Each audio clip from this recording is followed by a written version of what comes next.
13 सितंबर 2023 Kokernag, Anantnag. Local intelligence की एक गुप्त सूचना के बाद जम्मू कश्मीर पुलिस की यूनिट के साथ आर्मी ने गडूल गांव को घेर लिया।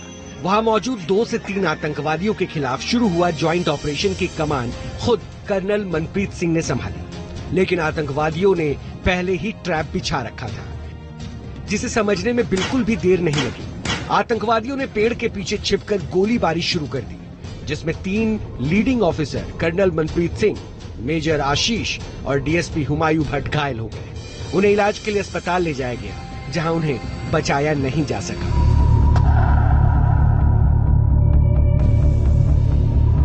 आतंकवादियों ने यही सबसे बड़ी गलती कर दी। भारतीय सेना और जम्मू कश्मीर पुलिस को एक साथ चुनौती दे दी। शहीदों का बदला लेने के लिए टीम ने मोर्चा संभाला और फिर आतंकियों को जहन्नुम तक पहुंचाने का ऑपरेशन शुरू हो गया।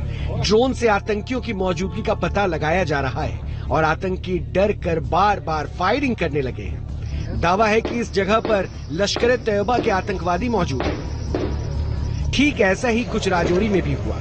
यहाँ एक आतंकी को सेना ने मार गिराया, लेकिन एक जवान को भी शहादत देनी पड़ी। इसके अलावा सर्च ऑपरेशन में मददगार लेब्राडोर कैंट भी शहीद हो गए।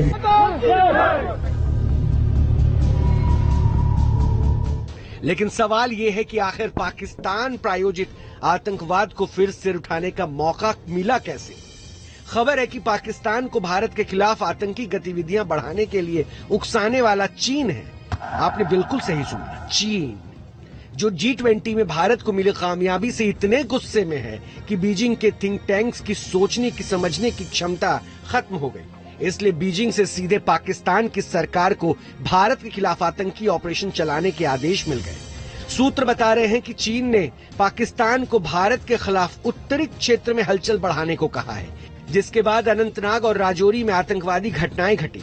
वहीं मणिपुर की हिंसा में भी चीन का हाथ होने के संकेत मिल रहे हैं। यानी पूर्वोत्तर और उत्तर पश्चिम क्षेत्र में भारत के खिलाफ हिंसक गतिविधियों के सहारे चीन ने बड़ी साजिश को अंजाम देने की तैयारी कर ली है। सिर्फ इतना ही नहीं, बीजिंग में जमीनी विस्तार के सपने देखे जा रहे हैं। सर, जिस तरीके से सीमा को लेकर लगातार इस तरह की बात कहने की, वहां पर चाइना ने हमारी जमीन पर कब्जा कर लिया है, आप किस तरीके से इसको देखते हैं सर?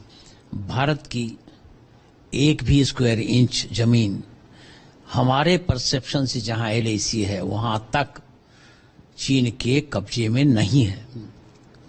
हमारी पूरी जमीन जो भारत की सीमा है और जो भारत की सीमा हम समझते हैं, उसके साथ पूरी जमीन भारत के सेना के अधिकार में है। ड्रैगन के तिल मिलाने का कारण भी यही है। हर कूटनीतिक मोर्चे पर भारत ने चीन को नाकाम किया है, और जब पाकिस्तान को पहले ही कूटनीतिक मोर्चे पर दुनिया से अलग कर दिया है, तो भारत के दोनों दुश्मन मिलकर अब एक नए षड्यंत्र के सहारे आगे बढ़ रहे हैं, जिसका प्रमाण है पूर्वोत्तर के राज्य मणिपुर की हिंसा में चीन का साथ, जिसका साक्ष्य चूरा चांदपुर जिले के एक सब इंस्पेक्टर की स्नाइपर गन से हत्या।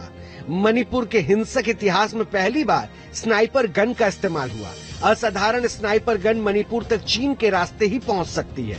मणिपुरी विद्रोही गुट के लिए स्नाइपर गन खरीद पाना आसान नहीं है, इसलिए आशंका है कि वारदात को अंजाम देने के लिए चीन ने ही हथियार सप्लाई की है।